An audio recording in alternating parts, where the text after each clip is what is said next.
Seja bem-vinda, seja bem-vindo ao Pod Contas, o podcast da Escola Paulista de Contas Públicas, a EPCP, vinculada ao Tribunal de Contas do Estado de São Paulo. Eu sou Patrick Rafael Comparoni, servidor da escola, e acompanhado do meu amigo Leandro Dalólio, coordenador do Observatório do Futuro, tenho a alegria de receber hoje 3 servidores do nosso Tribunal de Contas que têm trabalhado intensamente para disseminar conhecimento e capacitação sobre a nova Lei de Licitações e Contratos Administrativos, a Lei número 14.133 de 2021. Pois é, Patrick. Hoje nós recebemos o Alexandre Violato, chefe técnico da fiscalização na Unidade Regional de Registro, o Rafael Issa, assessor do conselheiro Dimas Ramalho, e o Robson Luiz Correia, diretor da Unidade Regional de Adamantina. Meus amigos, sejam bem-vindos e muito obrigado por gravar com o Pod Contas. Robson, gostaria que você, que tem participado de diversas ações de capacitação promovidas pelo TCESP, falasse um pouco sobre como está sendo essa experiência de orientar o jurisdicionado do tribunal sobre a nova lei de licitações e contratos e também sobre o protagonismo do planejamento nessa lei, o qual foi, inclusive, alçado ao status de princípio. Olá, meus amigos, espero que todos estejam bem. Realmente tem sido uma experiência única e uma enorme honra participar dessas diversas ações de capacitação. Podemos dizer assim, com certeza, que o Tribunal de Contas do Estado de São Paulo, por meio de vários servidores e com o apoio incondicional da presidência, dos órgãos técnicos e da EPCP, assumiu um protagonismo inédito. Foram inúmeras as ações de capacitação, tanto presencial como online. Produção de vários materiais, tais como livros, cartilhas, boletins mensais, sobre o tema compras públicas, e que se encontram disponíveis para download e acesso irrestrito nos nossos canais. De certa forma, esse já era um papel esperado pelo próprio legislador, conforme o comando legal contido lá no artigo 173 da 14133, né?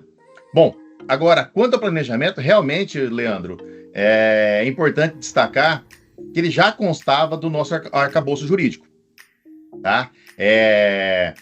Desde o Decreto-Lei 200, lá no artigo 6º, passou pelo Decreto-Lei 2.300 de 86, nos artigos 13 e 15, que depois foi revogado pela Lei 8666. Na 8666 também era tangenciado ali, só que, assim como aqueles decretos e como na 8666, ele era pouco aprofundado, né? E hoje já necessitava uma adequada profundidade. Mas, assim, sem dúvida, a gente pode afirmar que o planejamento integra o núcleo central, o core, tá? Da Lei 14.133. Vez que, como você mesmo disse, ele foi alçado a princípio, no artigo 5º, e para sua materialização, a própria lei trouxe mecanismos e diretrizes para sua implementação, tá? Podemos destacar 2 artefatos de imensa envergadura. O primeiro, o PCA, o famoso Plano de Contratações Anual, e o segundo, o Estudo Técnico Preliminar. A própria 14.133, em seu artigo 12, inciso 7º, ele conceitua o PCA como o primeiro instrumento de planejamento e que tem por objetivo racionalizar as contratações dos órgãos e entidades sob a sua competência, garantir o alinhamento com seu planejamento estratégico e subsidiar a elaboração das respectivas leis orçamentárias. Ainda é importante a gente lembrar que uma ação planejada permite que a administração pública ela não fique à mercê do mercado e se veja forçada a suportar um eventual sobrepreço na contratação, visto que o planejamento possibilita, inclusive, definir formas de lidar com essas situações futuras e a elas reagir. A gente pode dizer que é a famosa gestão de riscos. Bom, assim, já para terminando aqui, falando do planejamento, o PCA ele assume uma dupla finalidade, tá? Que é permitir o planejamento das contratações e 2, evitar que procedimentos de contratação sejam deflagrados a destempo. Perfeito, Robson. Agora, perguntando para o Alexandre, eu peço que você fale sobre o sistema de registro de preços, que é um procedimento auxiliar das licitações na Lei 14.133, e um assunto que tem aparecido com frequência também no nosso boletim de atualização de licitações e contratos.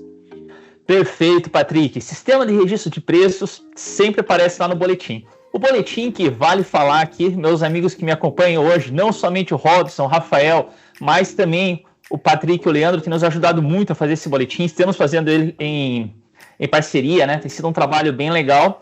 Nós acompanhamos as decisões lá e sempre tem alguma coisa do sistema de registro de preços.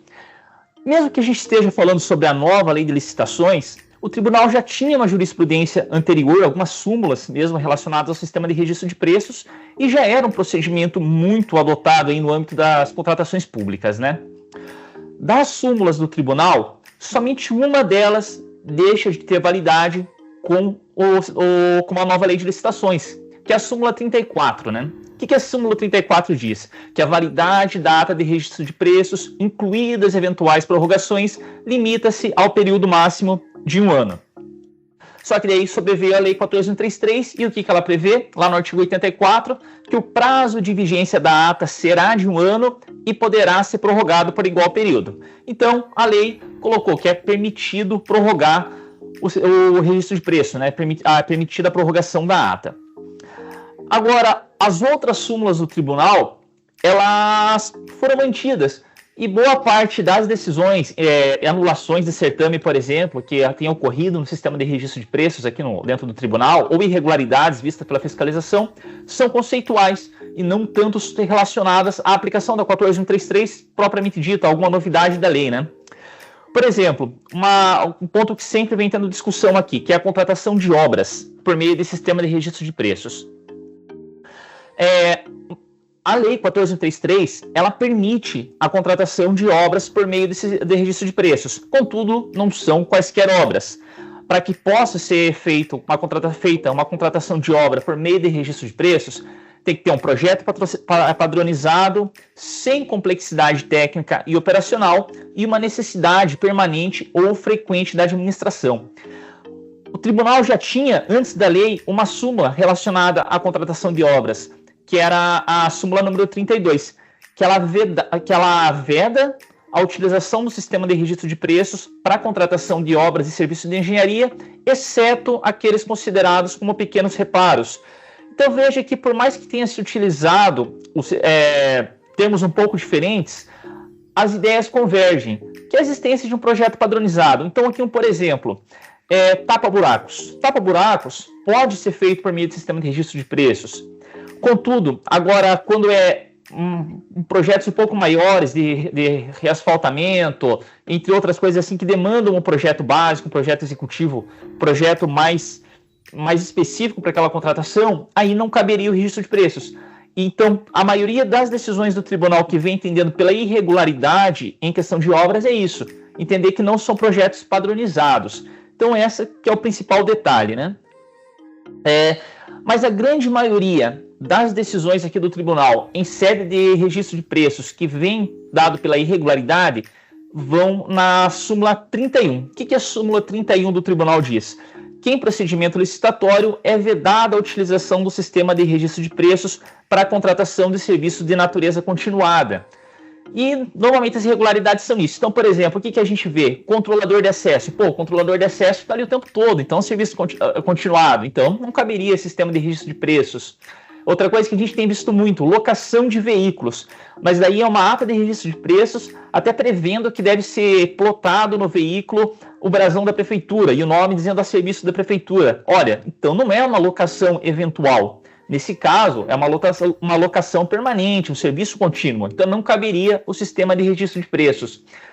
E uma outra coisa que a gente acaba vendo muito acontecer aqui, que tem acontecido, é ir contra o próprio conceito do registro de preço. Porque o registro de preço está um pouco relacionado à imprevisibilidade de demanda, dessa flexibilidade para a administração contratar. E às vezes a gente tem visto aqui algumas contratações que já tem uma quantidade pré-definida, uma quantidade certa, a demanda já é estipulada no planejamento e mesmo assim se abre um sistema de registro de preços. Então a gente tem visto acontecer isso aí, por exemplo, com brinquedos para parquinhos de creche, livros para creche, para educação. Então são essas questões aqui que vão um pouco contra o sistema, contra o próprio conceito do sistema de registro de preços. Então essa que é a grande questão que tem acontecido, né? Então, mesmo sendo lei nova, os problemas que vêm aparecendo são conceituais e já replicam o que acontecia antigamente. Obrigado pelos esclarecimentos, Alexandre. São realmente fundamentais para a melhor atualização desse mecanismo tão importante, né, quando usado de uma maneira correta pelas prefeituras, pelas administrações públicas.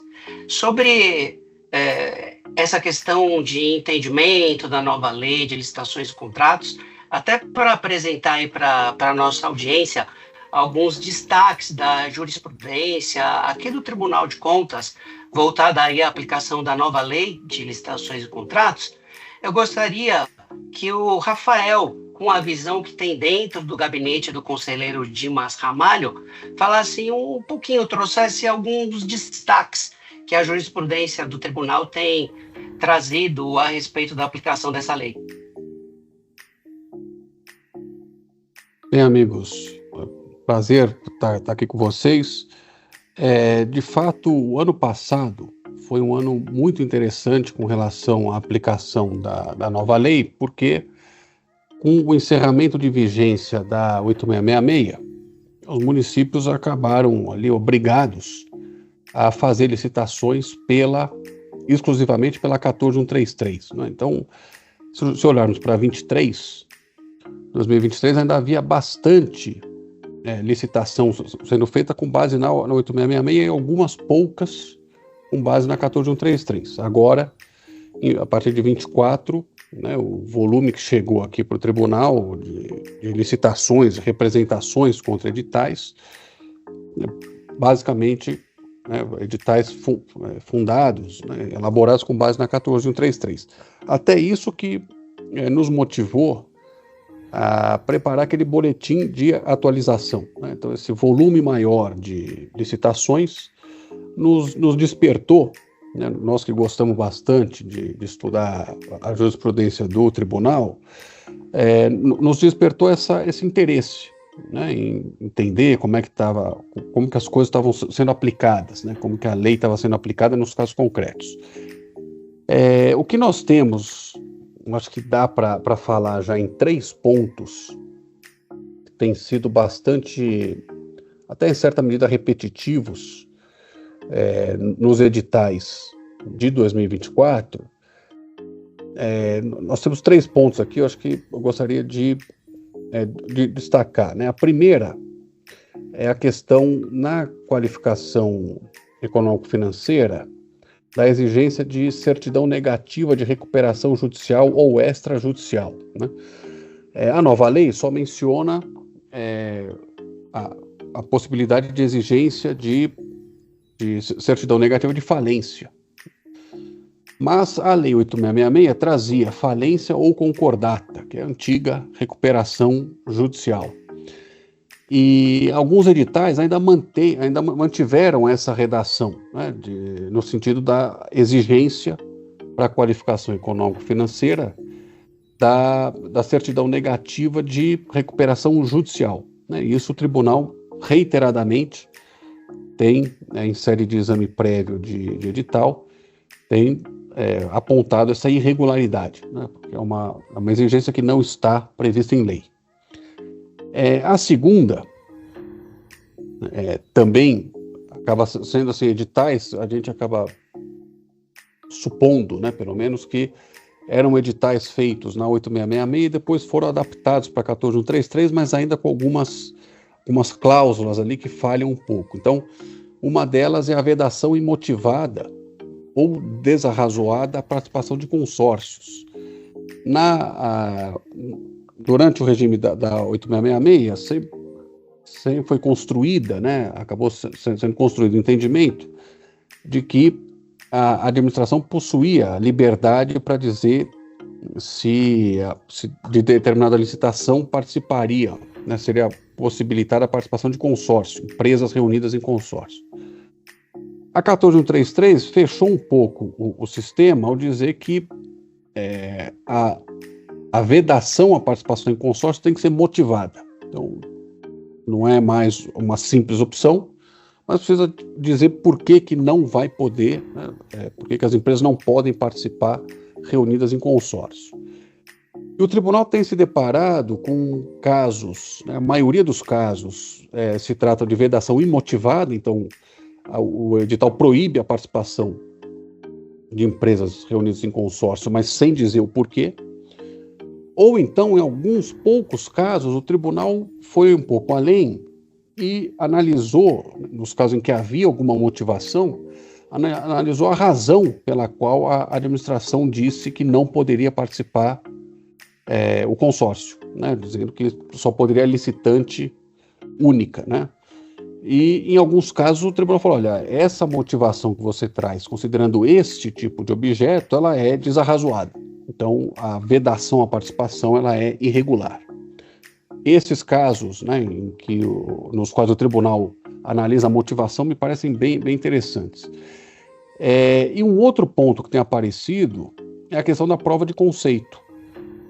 Muito comum em licitações para aquisição de softwares, essa prova de conceito, né, a aquisição de sistemas, analisar, né, depois de determinada melhor proposta, se aquela empresa tem condições, se o produto dela se adequa à necessidade da administração. Mas a prova de conceito nós temos percebido aqui, esses boletins de atualização do ano passado trouxeram alguns temas que são um tanto recorrentes, né? Então, há editais, por exemplo, que exigem prova de conceito de todos os participantes da licitação, o que está errado, porque a lei fala expressamente só da empresa detentora da proposta classificada em primeiro lugar, né? Então, isso o tribunal aponta também como uma irregularidade. A segunda é a razoabilidade das exigências ligadas à prova de conceito. Então, houve casos aqui no tribunal em que, para determinado sistema eletrônico, era pedido que a prova de conceito recaísse sobre 80% do objeto licitado. Aí não é mais prova de conceito, né? Praticamente um fornecimento do próprio objeto inteiro, né? Então, ali o tribunal falou, olha, para esse tipo de objeto você exigiu 80%, né, dos itens dele como prova de conceito, é uma coisa desarrazoada. E outro ponto que tem sido também levantado em alguns casos é o prazo para a realização da prova de conceito. Então, alguns editais trazem um prazo muito restrito para a empresa apresentar todos os aparelhos, né, toda a capacidade dela na instalação daquele software, daquele sistema, e se for um prazo muito curto, eventualmente algum participante pode não atender, né? Então o tribunal também tem olhado para o prazo se ele é razoável ou não de acordo com o objeto da licitação. Então acho que para este primeiro ano, podemos dizer assim, 2024, acho que são esses os principais pontos aqui que eu traria de destaque.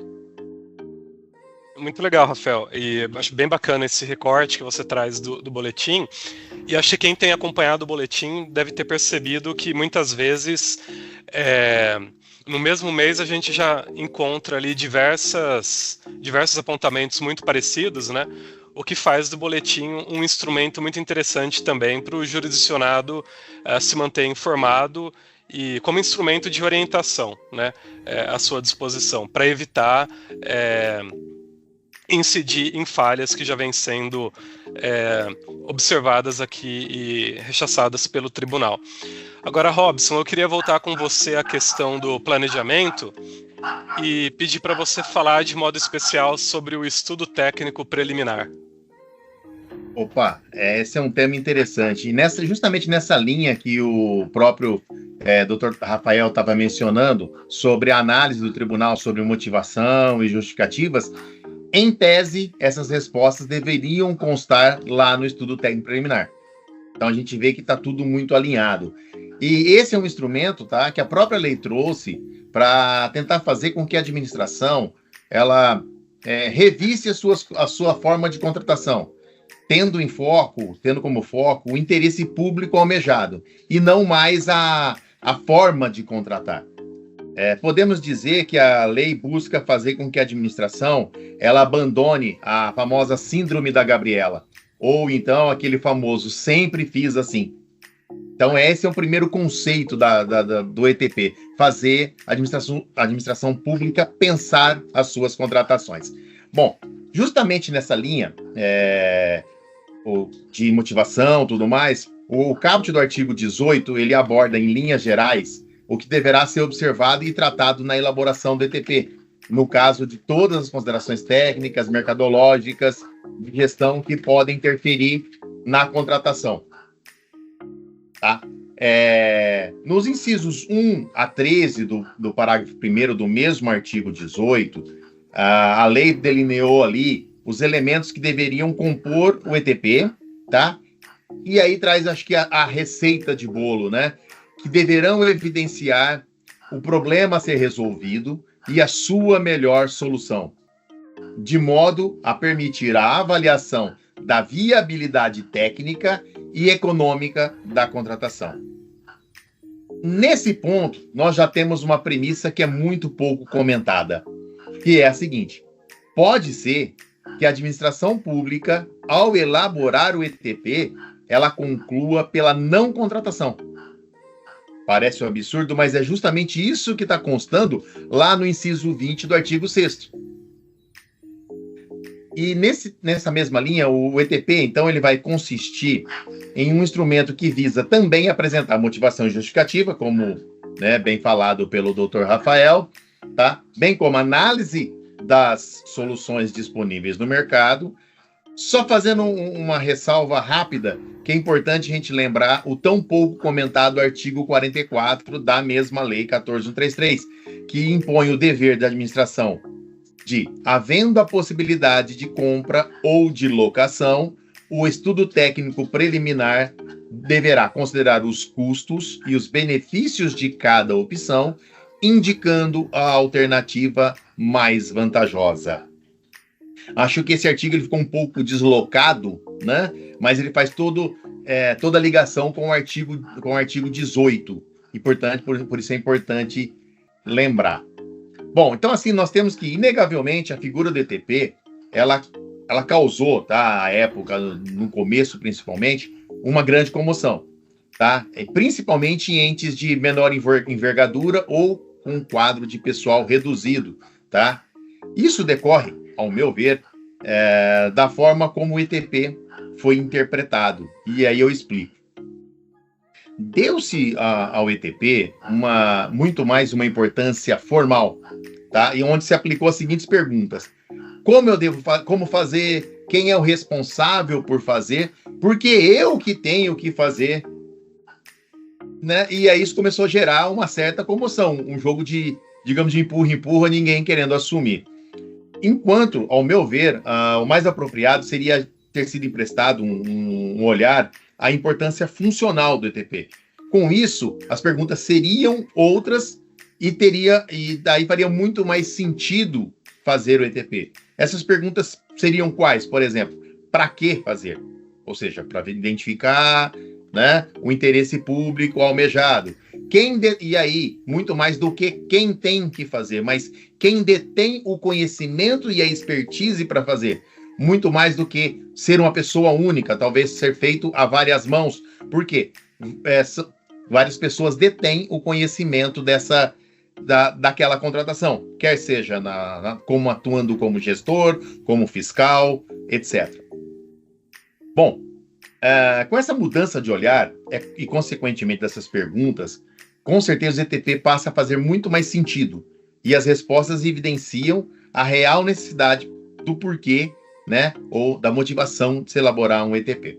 Bom, ao final, é importante destacar que quando olhamos para a importância formal do ETP, nós nos inserimos em dois grandes riscos, tá? O primeiro é o agigantamento do ETP, fazendo com que ele fique maior do que o interesse público almejado, ou dois, a banalização total do ETP, que começa a ser feito simplesmente por fazer e muitas vezes partindo já de uma solução definida, né? E apenas preenchendo campos. E nos dois casos, o prejuízo é enorme. E aí, então, com isso, nós temos, além do prejuízo para a administração pública, que começa a fazer algo simplesmente por fazer, nós temos um prejuízo ao interesse público, que muitas vezes pode deixar de ser atendido. Excelente, Robson. Até me lembrou de uma frase que dizem que foi do Benjamin Franklin, que quem falha em planejar, planeja falhar, né? Planeja fracassar. Então, a importância aí de se elaborar esse documento, o ETP, realmente é fundamental para o sucesso das contratações no âmbito da administração pública. Agora, eu gostaria de fazer uma pergunta para o Alexandre, para orientar a nossa audiência sobre outro procedimento auxiliar, o credenciamento. E essa é uma inovação da nova Lei de Licitações e Contratos, já que é um assunto que não estava disciplinado na 8666 e ele costuma causar dúvidas para o gestor público. Perfeito, Leandro. E, de fato, é uma inovação da 14133, mas que ela já vem de uma construção jurisprudencial. Já vinha tendo a aplicação do credenciamento anteriormente, né? O TCU aceitava, a gente aceitava, e a 14133 positivou isso e regulamentou. Primeiro ponto de alerta em relação ao credenciamento é que ele é uma das hipóteses de inexigibilidade de licitação. Como tal, pressupõe a inviabilidade de competição.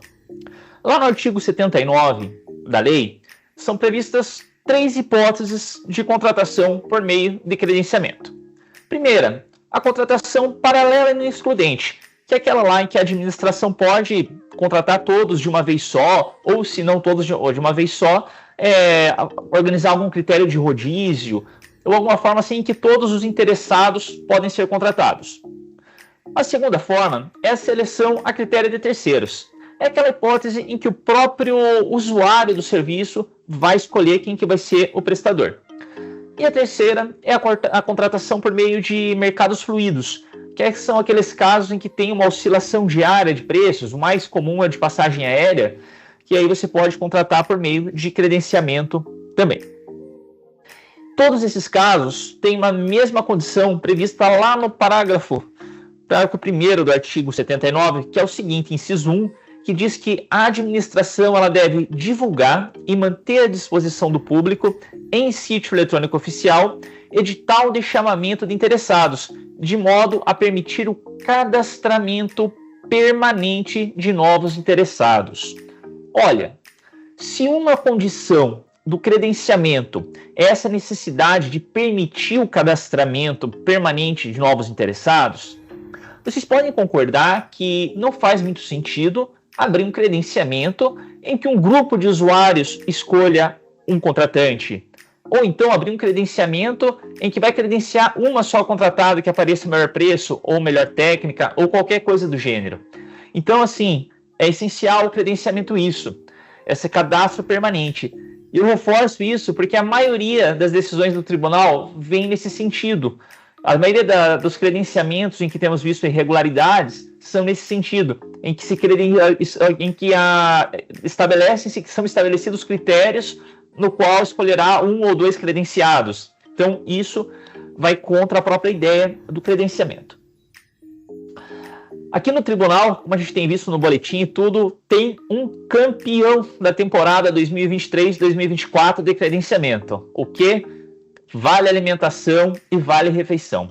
E aqui a gente vem numa historinha, porque é o seguinte, antigamente o tribunal, nas primeiras vezes que isso apareceu aqui, o tribunal até entendeu que não cabe credenciamento. Credenciamento é uma hipótese de inexigibilidade, é uma hipótese de inexigibilidade no caso, e pressupõe viabilidade de competição. Olha o tanto de empresa fornecedora de cartão que existe por aí, é um mercado competitivo. Contudo, sobreveio Lei 14.442. E o que ela faz? Ela prevê a proibição da taxa negativa. E o que aconteceu? Teve um caso aqui que o tribunal até analisou, que o melhor que podia chegar era taxa zero. E todo mundo ofereceu taxa zero. E aí, o que aconteceu? Você vai ter que começar a definir por sorteio? O contratado pela administração vai ter que ser por meio de sorte? Não faria muito sentido. Então o tribunal passou a entender que com a nova lei, com a 14.442, caberia credenciamento, porque aí todos oferecem taxa zero, e aí todos que atenderem aquela condição, eles podem ser utilizado o credenciamento. Então, foi aceito, vem acontecendo muito isso, e o tribunal aceita, mas aí surgiu um novo detalhe, uma nova situação começou a acontecer, que é o quê? Abre-se o credenciamento, mas aí como é que vai acontecer? Vai credenciar aquela empresa que tem a maior quantidade de beneficiários que escolheu, ou vai credenciar duas ou três, ou escolhe-se a credenciada que tem uma quantidade mínima de estabelecimentos, mas uma quantidade não razoável, sabe? E aí começou a ir contra a questão do credenciamento também. Ou então colocar, por exemplo, um prazo. Vai se credenciar somente 15 dias após a publicação. Então vai contra, novamente, aquela regra que eu comentei agora há pouco ali, de que tem que permitir o cadastramento permanente. Então, assim, a maior polêmica que tem surgido em termos de credenciamento é essa. Em geral, não temos visto muito problema. É um procedimento que vai começar a utilizar agora, tem utilizado, em geral tem funcionado bem, mas desde que fique dentro desses critérios, eu acredito aí que é uma hipótese de ganho, aí, principalmente de celeridade de contratação. Muito legal, Alexandre. E esse caso que você ressaltou é realmente campeão. Acho que quem vem acompanhando o boletim já sabe decor esses casos de benefício de alimentação. E agora, Rafael, para a gente finalizar, eu quero pedir para você uma mensagem final para o gestor e os agentes públicos preocupados em acertar na aplicação da nova lei de licitações, mas que ainda têm algum receio quanto à sua utilização. É que agora eles precisam usá-la, né? Há tempos atrás poderiam escolher, mas agora precisam usá-la de vez. Bem, acho que nós passamos por algumas fases com relação a 14.133, né? Acho que o primeiro momento foi um tanto de surpresa, uma certa revolta, né, de alguns gestores com a necessidade de se alterar toda uma sistemática de contratação para uma nova lei que de fato traz algumas alterações interessantes, mas muitos pontos ela repete a lei anterior. Depois acho que vem um momento de uma maior aceitação, né? Bom, de fato, já que a lei está aí, foi aprovada, não foi declarada inconstitucional pelo Supremo Tribunal Federal, então terá que ser aplicada. Ainda num segundo momento ali, com a vigência também da 8666, da lei do pregão e da lei do RDC, então ainda o pessoal acabava escolhendo ali, no geral, licitar pelo regime antigo. E agora, desde o ano passado, exclusivamente a 14.133, eu acho que nós temos tido, acho que podemos falar agora, vamos para o quarto ano, né, de vigência da 14.133, acho que nós temos percebido, até pelos eventos que o tribunal faz, a gente tem essa oportunidade de falar com gestores, um certo amadurecimento da matéria, né? Então, acho que, de um lado, a nova lei serviu para dar um chacoalhão na gestão pública, né? E o pessoal ser obrigado a rever modelos de editais e tal, que é algo positivo. De outro, gerou esse receio de errar e tal. Acho que nós ainda estamos num momento de amadurecimento de alguns temas.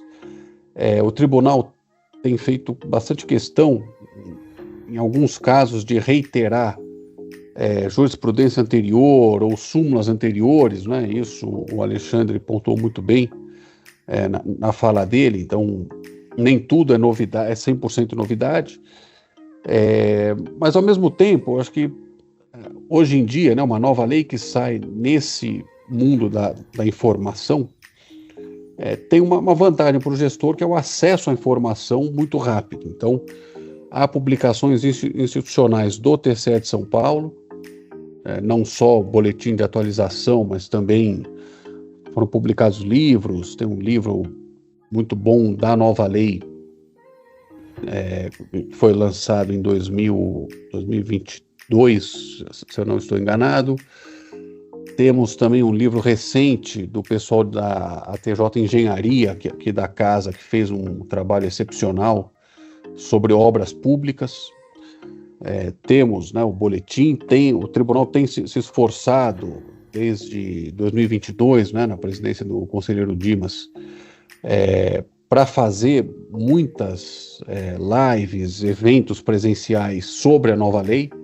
Então, tudo isso de acesso gratuito, né, e é aberto pela internet.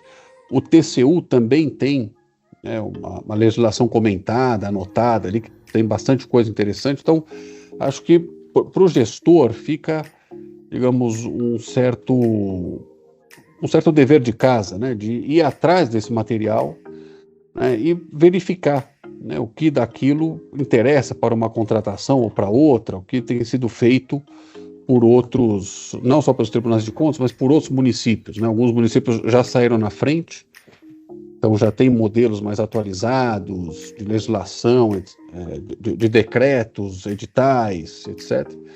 Então, acho que o gestor não precisa se acovardar, não precisa ficar com receio da nova lei, né? A nova lei agora é a única, né, a regulamentar essas contratações, então vai ter que usar. O interessante é ver, né, esse material e ver o que outros municípios têm feito de bacana, de interessante, para poder replicar nos seus municípios e, com isso, ter mais segurança para fazer as coisas, né? Eu acho que nós estamos, por outro lado, num momento de adaptação ainda, né? Algumas questões ainda são novas. O Robson falou do ETP, que ainda é um modelo, né, de estruturação, de planejamento, de contratação parcialmente novo, né? Ninguém costumava fazer daquela forma, né, que o ETP tem.